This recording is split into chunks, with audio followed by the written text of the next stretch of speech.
All right. Do you want to do any vocal exercises to start off with or anything? Yeah.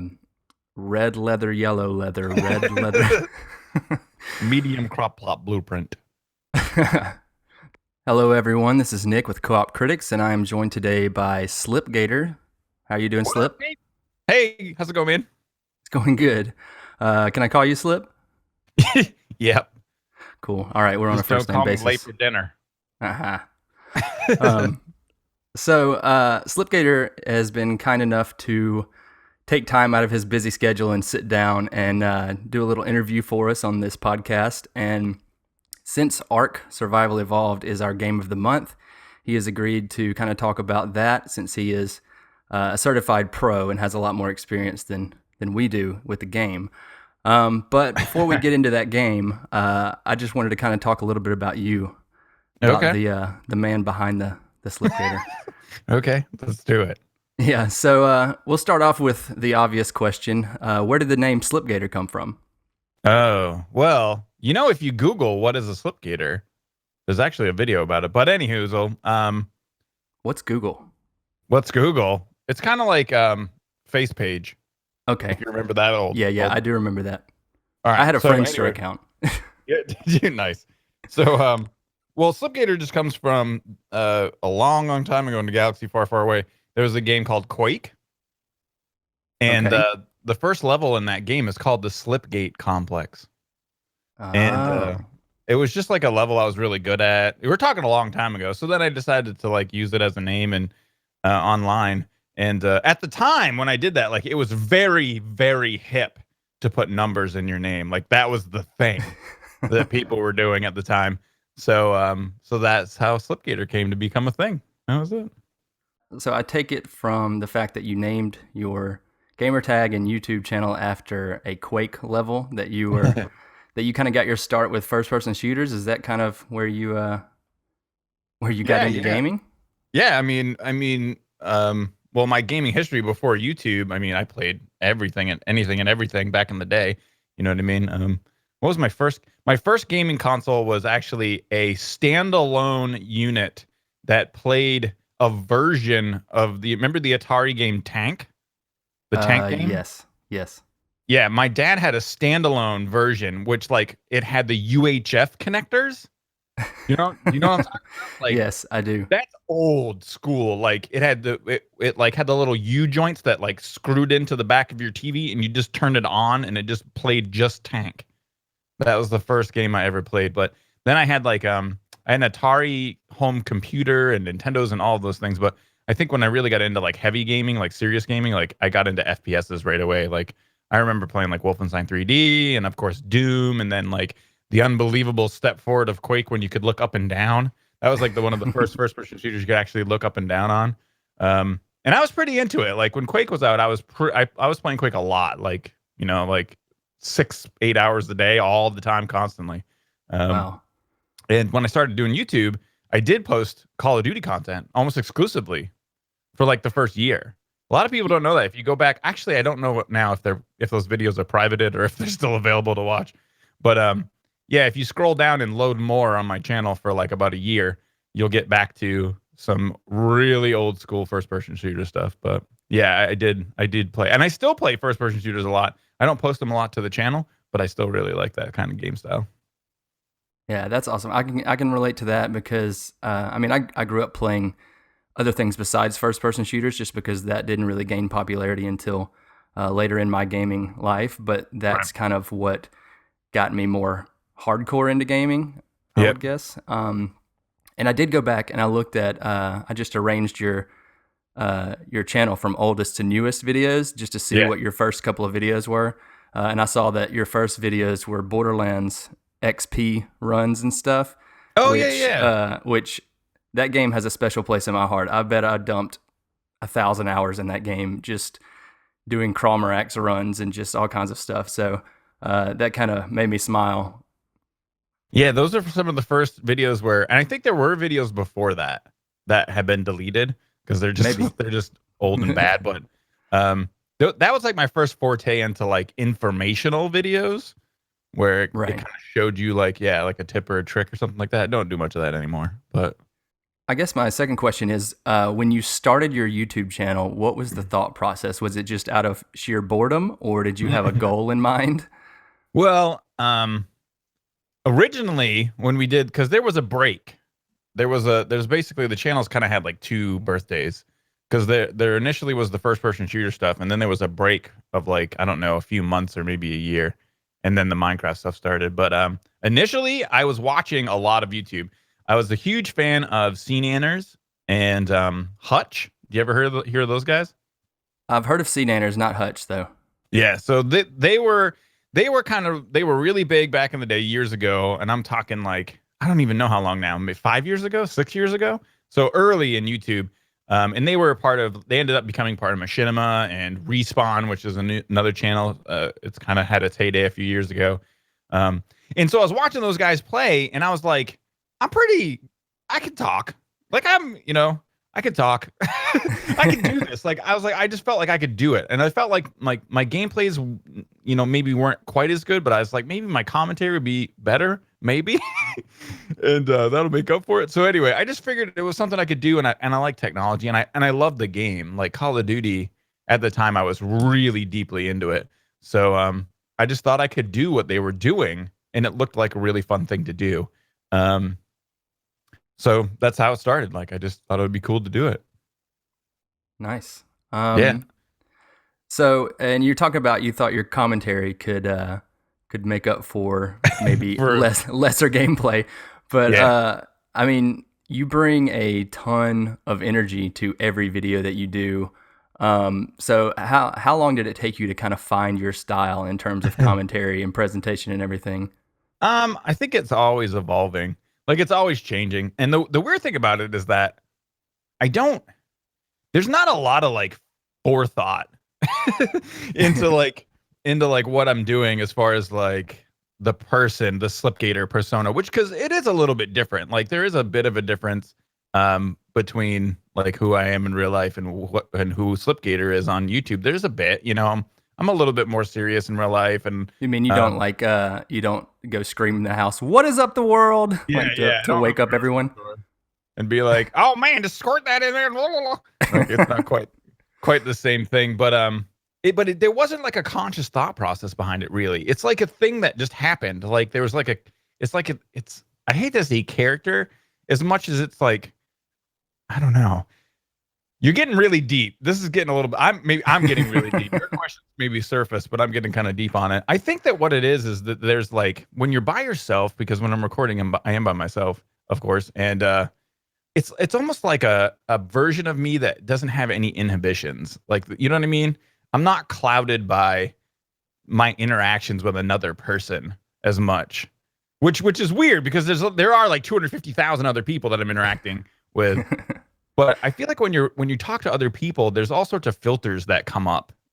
You know what I mean? That you kind of when you have a conversation with anybody, it's a slightly filtered thing. Like, you don't just say exactly what's on your mind or this or that. So it's like that the more I do the SlipGator thing, the more it becomes like, I don't know, it's like a version of me that doesn't have any inhibitions and kind of doesn't have to hold back, and it just kind of is.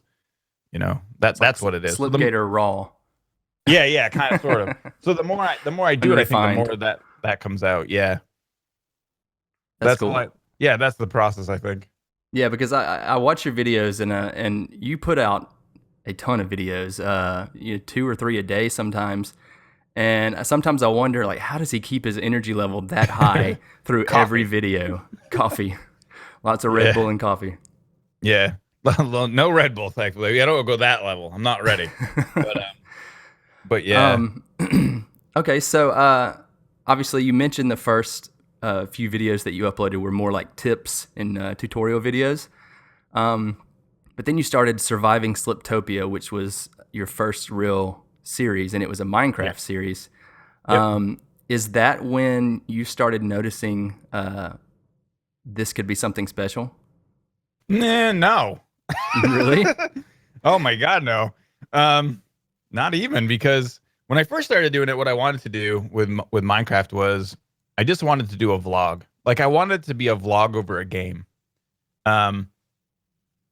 And I just wanted it to kind of be like me just getting my thoughts out like you would a diary. Right. And just kind of like, I didn't have any sort of ambition for YouTube. Like I wasn't trying to make anything happen at the initial start. And I didn't want it to be that at all. Like I just was like, I just want to talk about my life and just like, if you like it, great. If not, whatever. And over the next couple of years, it evolved. Like things changed. But I went through a period of time. I'll be honest with you. I went through a period of time when I was first doing stuff where, like, I thought that I would become a big YouTuber, like initially, and then like after like a year, I resigned to the fact that it wouldn't happen. I was like, I'm not gonna be a big YouTuber. It's not gonna happen. Like, you know what I mean? My channel just kind of wasn't growing very fast, and it wasn't like a crushing defeat or anything like that. It just, I became resigned to the fact that like, I'm going to make videos and have fun with it, but that's as far as this is ever going to go. And then along the way, you know, you just kind of, things changed, and then like Hermitcraft came along and the channel started doing a lot better. And that kind of like, that's kind of like, I think when I felt like, okay, this is turning into something. But I mean, that was a couple of years after I had started doing Minecraft stuff. So there was highs and lows, man.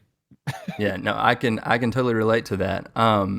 So the Hermitcraft stuff is interesting because that's actually how I first saw any of your videos, was through Hermitcraft. I followed a couple of the other Hermitcrafters, and anytime I saw a video, like a collaboration video between people on the Hermitcraft server, I would always go check out the other channels, and that's kind of how I stumbled across your YouTube channel to begin with.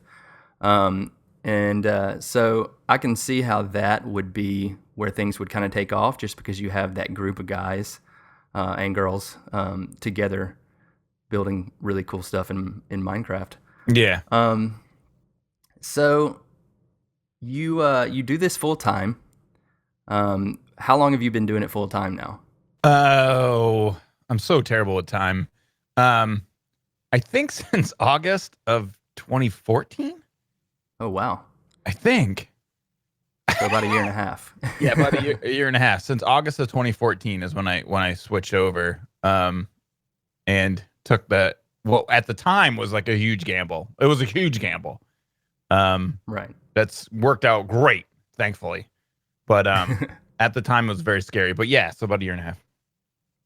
That's cool. And you've built a really active community with YouTube and Patreon and social media and all that stuff. Does it ever surprise you like how involved your community is with your videos and comments? And now you've started doing vlogs where I think you have a PO box and people are sending you gifts and just crazy stuff. Like, does that just blow your mind sometimes? It does. It does. There's certain things. Couple of things that blow me away. I'm always surprised by how closely people listen and how much people remember. Like that kind of blows me away sometimes, that like there are people out there absolutely more familiar with what I do than me. Like they know more about my videos than I do. I swear to, because like people will reference stuff from like so long ago. Like I'll see a comment every once in a while from like a 3-year-old Minecraft, like in a current video referencing a reference I made 3 years ago. That there's no way I would remember that. You know? Right. So for me, I'm like kind of blown away. And then the thing about it is, though, you never know. That person may have just like watched that video yesterday, so that's why they know the reference. But anyway, exactly. You know, who knows? But still, that kind of blows my mind. That people are kind of that into it. And then, you know, just recently I went to PAX South, and that was the first like internet gaming convention thing I've ever attended. And that was weird, man. I got recognized a couple times, which really blew my mind.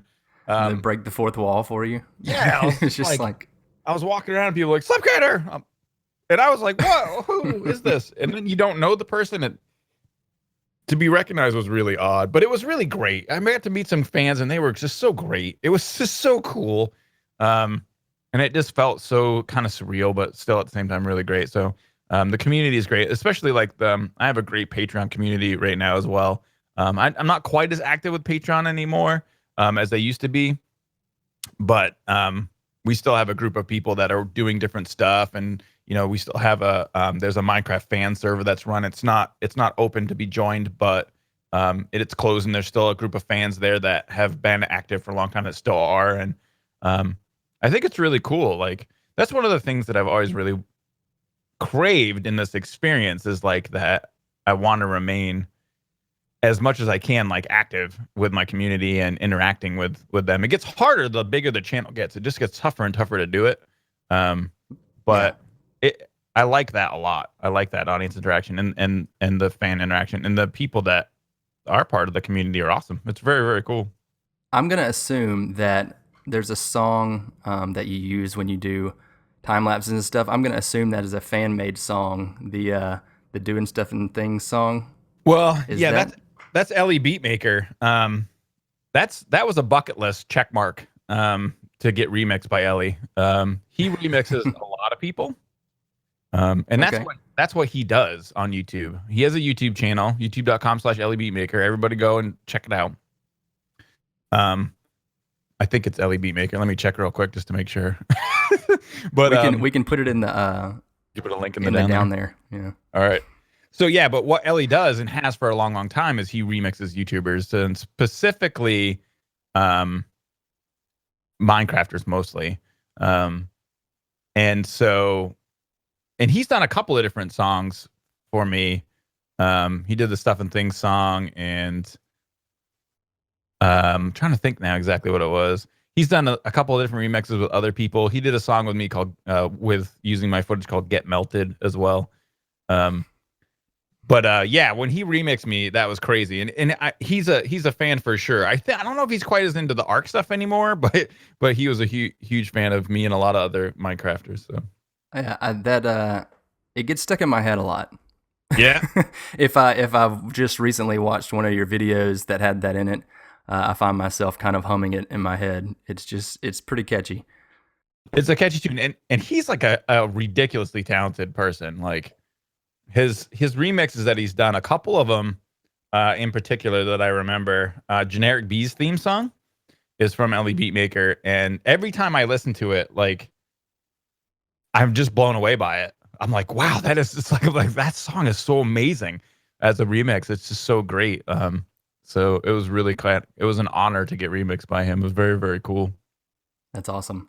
And then the last question about before we get into the Ark stuff is just, is it hard to find a balance between life and gaming and work and all that stuff, just ever since you've been going full time?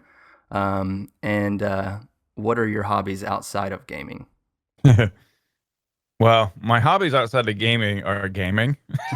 I actually have video games that I play a lot that I don't ever post to the channel, because for different reasons.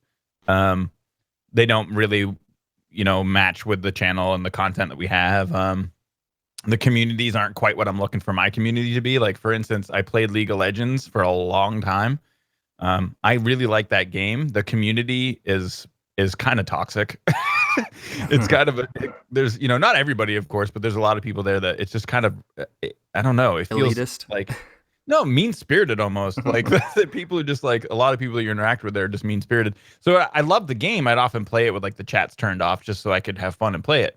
And I posted a couple, like, league videos, for instance, to the channel, and they just kind of didn't do that well. And I kind of experienced what I thought would happen. My community really wasn't into it, and then some of the league community came over, and they were just kind of hating. And so I decided, it's just for me. It's just for fun, just for me. And I guess outside of video games, I'm a big science fiction fan. So I'm almost I'm kind of a TV-aholic outside of YouTube. And I watch me and my wife together watch a lot of different television stuff. And I like it as an art form. Like, I really like to find shows that are really kind of, really great, like the greatest of the great stuff. Especially sci-fi. Like, I love sci-fi TV, and I watch just like everything there is. So what's a sci-fi show that you're into right now? Well, there's nothing left. I've watched it all. I think right now me and my wife are watching Deadliest Catch. That's like our new show together. Mm-hmm. Because well, this is a little bit backstory. So my wife and I met on the internet. Okay. And we met on the internet it was a long time ago now. And so over the course of like a 2-year period, we talked online and did different things, and then started to meet each other once in a while, every couple of months, and then like it became a thing, and we got married. So that's the short version. But one of the things that we used to do is we would watch TV online together, because we were like 900 miles apart, so we didn't really have anything that we could do together. And we watched TV, and we would watch oh crap, what's the name of that British car show? Oh my gosh. I'm having a brain. No, I'm having a senior moment. Top Gear? Yes, Top Gear. Oh my gosh, I can't believe I couldn't remember the name. Early onset dementia. But we watched Top Gear together over Skype. So we would Skype together, and then we would like count down. We'd be like 3, go. And we would hit the play button, and we would both watch the show on Netflix together. So we kind of still do that, where we like every day we take like an hour and a half a day. We watch a show together. So right now we're watching Deadliest Catch, which is weirdly fascinating to me. I think it's because it's the realest reality show. Like I don't really like reality TV very much, but that show's like real. Like, yeah, you know, like it's hard to script the weather.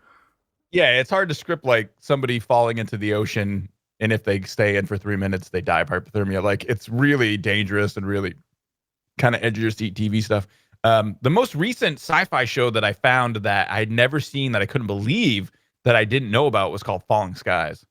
It was awesome, and I can't believe I'd never heard of it, because it is so good. It's like a hidden sci-fi gem for people out there. If you've never seen Falling Skies and you like sci-fi, you should watch it. I'll check it out. I've heard of it, but I haven't watched it.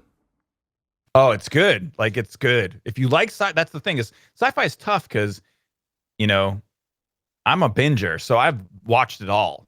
So it's very rare that I find something new that has like a few seasons that I can watch. And I found it. I watched the first couple episodes. I'm like, this is great. How come I never heard of this? And I watched the whole thing. It's great. It's too bad that I don't think it's continuing. So, but it's an awesome show. You should check it out. I will do it. All right. And now we're just going to move into the Ark side of the conversation. This is our game of the month. Obviously, we're playing it for Xbox One, but SlipGator has a lot more experience on the PC version. You've been playing it since it first was available, correct? Yeah, pretty much straight away. It's obviously your most popular series right now, because you're uploading 1 or 2 videos a day, which is crazy for just Ark. So I think it says a lot about the game that you play it daily over the last year and you still enjoy it. So what are some of your kind of favorite aspects about it? Yeah, I just broke 1,000 hours. Wow. Which actually I thought would be more, but but yeah, so that's not a huge amount. I mean, there are people out there who play way more than that, but my favorite aspects about it, I think the thing that really got me about Ark was in the beginning when I really miss with this game. I really miss the first time I ever played. Like I miss it because the game was so like fresh and new and dangerous. That's one of the things that I liked about Ark, is that there was like this level of danger. Like the environment is hostile. If you make mistakes, it's over. Mm-hmm. You know? And there's stuff that you can lose things, and like it really is like, it feels like in the beginning like you have to be so careful.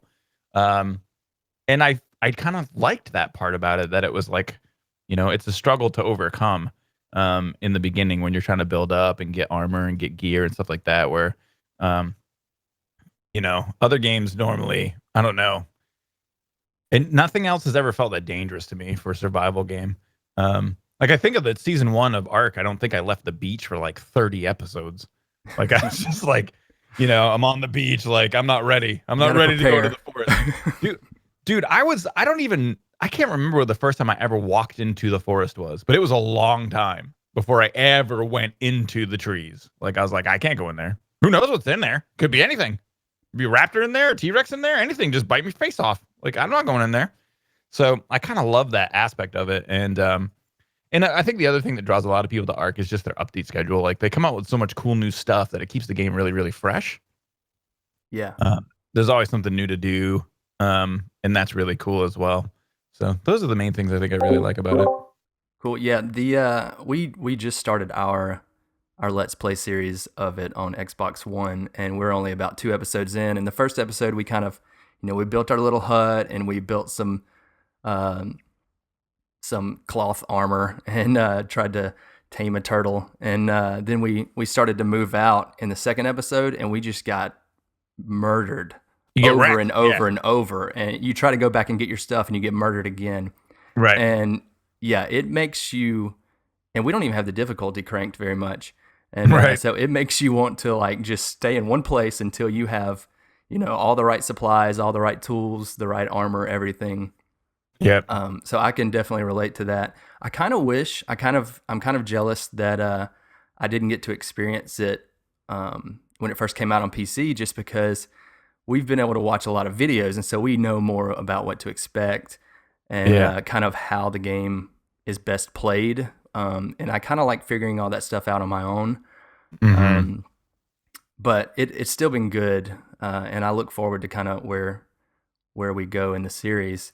And the game has so much to do. I mean, you can build, you can explore, like there's like caves and stuff to explore, underwater caves. You can tame dinosaurs, you can ride dinosaurs, you can breed dinosaurs. And there's also Survival of the Fittest, which is not on the Xbox One version, at least not yet. Right. But that's basically like the Hunger Games with dinosaurs. And you have some videos out for that as well.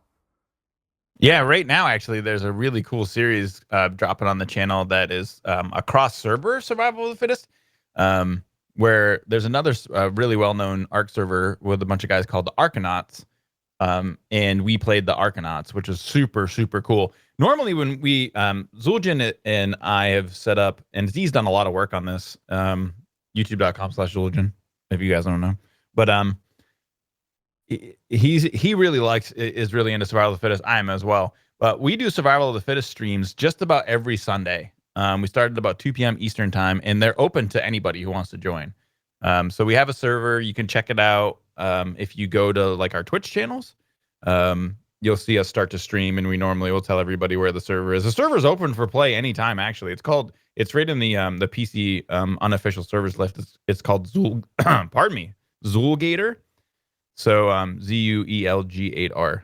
But anybody can play there anytime. But anyway, Sundays at 2 o'clock we play there, and we do Survival of the Fittest. And Survival of the Fittest is awesome. It's very, very fun. So what was your question? No, I was just asking you about you had some episodes up of Survival of the Fittest. So for the people out there that have the Xbox One version and don't know what Survival of the Fittest is, definitely go check out SlipGator's videos on that, because hopefully that will be added to the Xbox version in the future, because it does look like a lot of fun. All that danger you're talking about in the regular PvE now has like PvP added to it, and it's like the Hunger Games in that you can see when anyone on another team dies. And so basically what you do is you all start and you run to the center and you pick up as many drops as you can. And then you all run out and get with your teams, and you just try to tame as many dinos and level up as much as you can before you go back to the center and fight. Is that right? Yeah, I mean, there's a slowly shrinking world border. Okay. So you have only a certain amount of time. You start on a platform. There's a cache of items in the center, just like in Hunger Games. You can go in there and try to get some if you feel like you want to take the risk. And then you run out and you kind of hunker down and do your best to progress as quickly as you can. Normal matches, depending on, you can set all sorts of different times, but matches run anywhere from like an hour and a half to some of the games that I've played in run like 5 hours, which I think is a little long. But anyway, so yeah, you're trying to tame up dinos, level up, get up as much, get your little team. And normally you play with teams 2 or 3 or 5. Try to get as powerful as you can as quickly as you can. And then as the world border shrinks, you're pushed back into that center platform where you got to battle it out. And there's all sorts of other stuff that goes on. There's different events and, beneficial events and negative events and stuff that happens. But It's really cool. It's fun. It's a way, because we do mostly PvE. You know what I mean? Like we're doing a little bit more PvP this season on season 3 of Pooping Evolved, but we do mostly PvE stuff. So it's a way for us to get our PvP on, and it's really fun. So yeah, anybody can check it out on Sundays at 2 p.m. Earlier, you were talking about how often Wildcard, which is the Ark developers, they add new items and dinos all the time, like an almost ridiculous rate. Seems like every time I look at their Twitter feed, they're adding something new. And they recently just added grappling hooks. What are you excited about most that they've added recently? Like, are you loving the grappling hooks? Is it awesome or? Oh yeah, grappling hooks are really fun. They're pretty cool. They're neat. Is it like addition. game changing? Oh no, I don't think it's game changer, because there isn't a lot of the practical applications are kind of limited. Mm-hmm. Like you can't like grapple a Quetzalcoatlus and then like tame it. Right. Once you take any dino and put it into its fear state, like its runaway state, which would be like say you go up to a Pteranodon and it's just doing its thing on the beach and you punch it and it flies away. That's like its fear state. And so if you were to grapple a Quetz and then shoot it with a trank dart, the grapple just disconnects instantly. So it's more of a thing where I think in PvP, you might have a little bit of some fun times with that, because if you grapple a person, you can like drag them around and stuff like that. It is a really neat way to get up and down from places, which I haven't really seen. I'm not sure what the practical application is going to be. I'm going to play around with it. But it's just one of those things for me, the grapple hook straight away. Like me and my brother, who does YouTube as well. I'm name dropping like a fool on this. But you have so many friends. I know. My brother Mazion and I were playing. We were just having fun with it. That's the thing, is like that was just for us. It was just super fun to like grapple stuff and grapple each other and see what we could do with it. I'm not sure what the practical applications will be for it, but I'm sure there'll be some pretty cool videos coming out. Yeah, so it's not overpowered like a Just Cause grappling hook or something, where you're just flying across the map. No, it's not quite like that. It's a little tough to like do like Spider-Man type stuff with it, Plus, there's not a lot of like overhanging. You know what I mean? There's not a lot of application. There's not a lot to grapple onto. Yeah. There's not a lot of applications to do that sort of stuff. But there is some pretty, you can do some cool stuff with it. So it's pretty cool.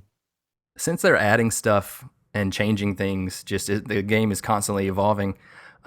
What's something that you would like to see added or changed? I know you've voiced your opinion about the Dino AI running away in the middle of trying to knock it out. What other things besides that would you like to see changed or added to the game? Or toggle fog setting would be sweet. We've been asking for that, and that's been something that the group has talked about for a long time. The fog is kind of great, but there's a lot of times where it really is just a net detractor from your experience. So especially underwater, this fog underwater makes it really difficult to see. And so I'd love to see the ability to have a server setting to toggle fog. And other than that, really, I mean, I think that you're going to see a lot of stuff change in the game. You got to remember that, and something I think is really lost on people don't think about. I don't say lost on people, but people don't think about a lot, is that this is an alpha game. Mm-hmm. It's not a full release game. And I think a lot of things will be different between now and the full release. And I think you're going to see a lot of things change on release day. Like when the official game is dropped, you're going to see it be a lot different. So I think a lot of things that we've been asking for, like GUI change, like the GUI, mm-hmm. When you're like on a mammoth and you're gathering materials and it's just spam in the middle of your screen with all that text. Yes. So you can't even see. I bet you big money that GUI changes in the full release and not up until then, as far as the Dino AI, I would love to see that change. I think that was in my opinion, I think it was a kind of a poor change. It's that initial day that came out, I had, I think, 5 raptors that I tried to tame, and every single one of them ran into the water and passed out and died. Oh my gosh. And yeah, and it's just like, that's just, it doesn't add to the game in any way. I think it's just kind of makes it super frustrating. But I don't know. It's hard. Anytime that there's like a nerf or anything like that, I think the community knee jerk gets really upset about it. But over time, you gotta, I don't know their vision for their game, so they're trying to make it a lot of times, I think, a little bit more difficult, which is cool. Like, it's cool that the game is tough. Like, it's cool that the game is hard. That's what I liked about it in the beginning, and that's what I try to remember when I see that they make those kind of changes. Um, as far as other things I really would love to see, and I know one of them one of them for me is a bigger map. And I know that's not going to happen. I've actually I did an interview with some of the devs and talked to them about it, and they said that's probably not something that they're going to do. I'd love to see a 10 times bigger map. Like, I think it would be so cool to have it be way, way, way, way bigger. And I'm trying to think. Other than that, I really don't know. A couple of things that's cool about what the Ark devs have been doing too is that they do have a modding community, and there are mods that are being created for Ark, and they have taken some of those mods. But one in particular, the sloped roofs, that was a mod that somebody made, and then they incorporated it into the game. And I've seen a couple of the other mods that are out there, and I'd love to see more of that. And I think eventually, I'd like to do a modded season or a modded series at some point. And a lot of I don't know if you've checked any of the mods out, but there's so much cool stuff. There's some new maps. There's just new items. There's like stairs and glass. Now they just recently added like greenhouse stuff, so they added some glass. But there's like different guns and different storage and different industrial machines and all sorts of cool stuff like that. So I'd love to see some more of that stuff added in as well. Yeah, that is always a good thing when the developers are kind of keeping an eye on the modding community and seeing what people are enjoying and actually adding it to the vanilla game. Yeah. You briefly started a series for Ark on the Xbox One when it first came out, but then had to put it on hold because of server limitations. We're kind of struggling with some of those limitations in our own series. For instance, we're having to play on a non-dedicated multiplayer server, right, just because we didn't want to play on a public server, because we don't want to do PvP or we don't want to be playing. We just want it to be us three. We don't want to play with, a massive amount of people that we don't know. And so the non-dedicated multiplayer server has a tether distance to the host. And so it's only like 180 meters, which is not far at all. And it's posing some real problems.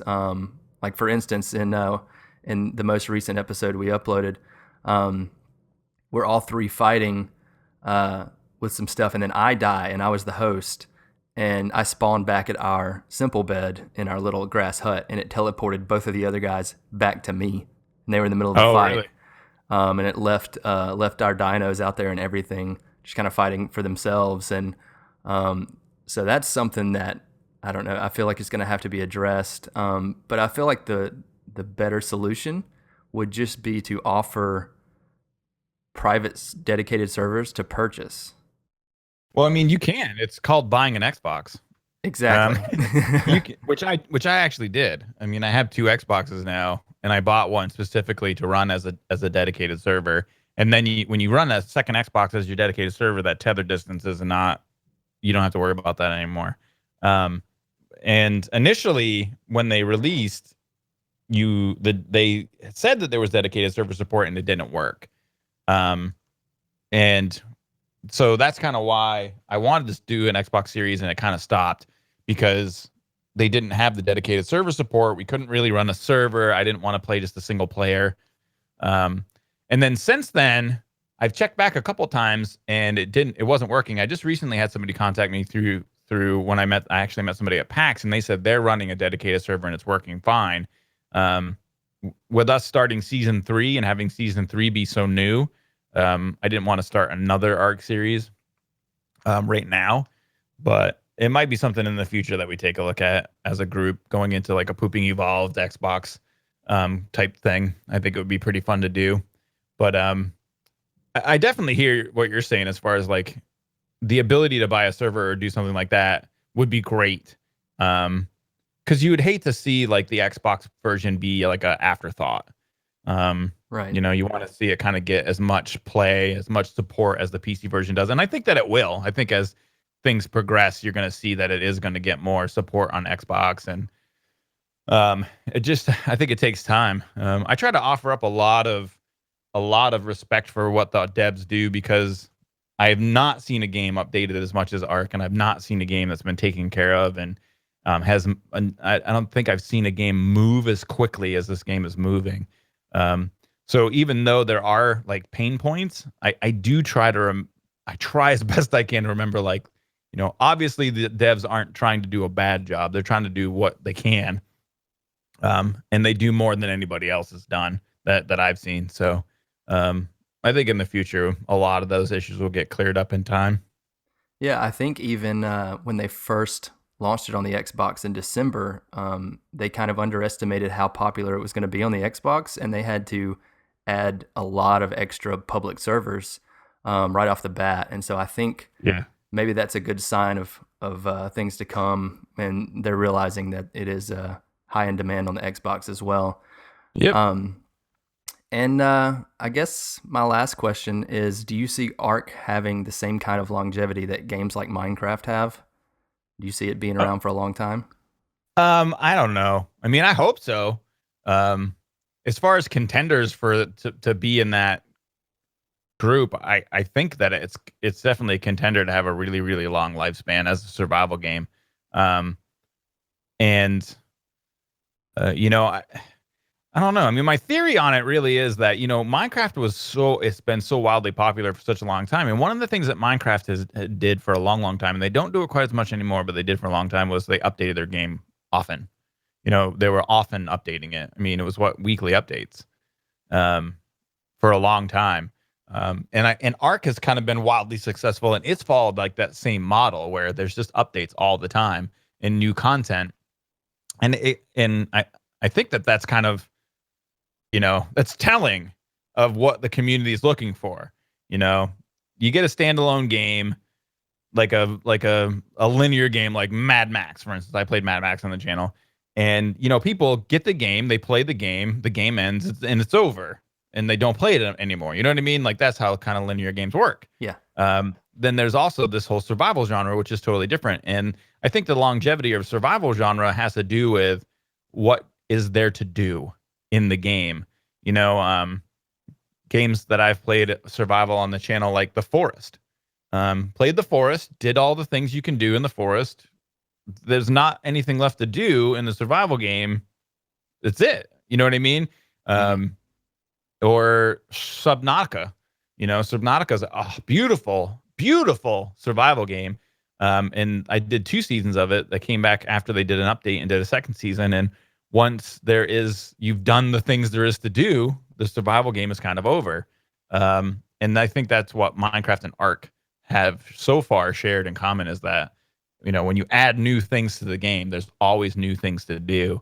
And that kind of makes the survival game have a long lifespan. So I think as long as they maintain the update schedule, which I'm sure they don't, I'm sure they're like losing control with how quickly they've updated their game. But Yeah, I think they're if they going to run out of continue ideas eventually. yeah, right. There's only so many dinosaurs. But Slugosaurus. yeah, right. Actually, there is a slug coming out. Yeah, I saw that. Oh, okay. So I think as long as they keep updating it and coming out with new things to do, it's going to have a long lifespan. I really hope that it does. I love playing. It's fun. Awesome. Yeah, and oh, excuse me, I just hit puberty there. It's okay. It's all right. No problem. And unlike Minecraft, I like the fact that the console versions, even though they're obviously the whole game is alpha and this early access on Xbox as well, but it's only like a half step behind the PC. Like, they're updating the console, you know, almost as fast as they're updating PC, whereas Minecraft feels like it's like a year behind.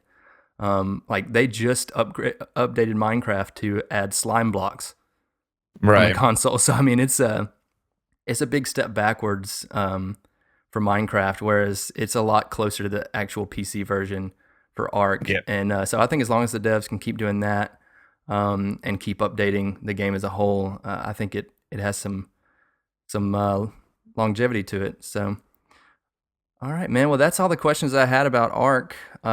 Thanks so much for coming on. Yeah, no problem. Thanks for inviting me. Really appreciate it.